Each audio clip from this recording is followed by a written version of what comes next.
Coming back to Port A, there was just so much devastation that you can't even comprehend what you see.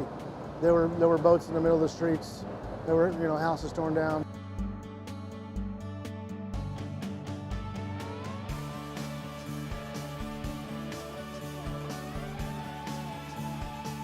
It's our homes, it's our businesses.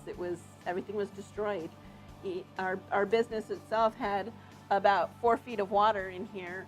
At first it was slow because nobody knew whether to come or not, because there was the motels, some of the motels or hotels aren't open, the condos still aren't open. A lot of stores and boutiques and everything around here are mom and pop.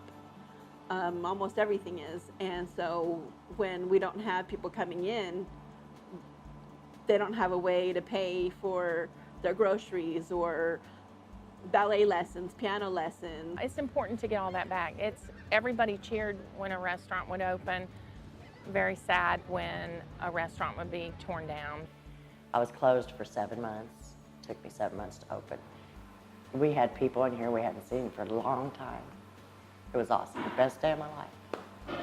I think we have turned a corner. I mean, there's still a lot to do, but it's mostly, I think most of the businesses have come back. Port A is definitely open for business.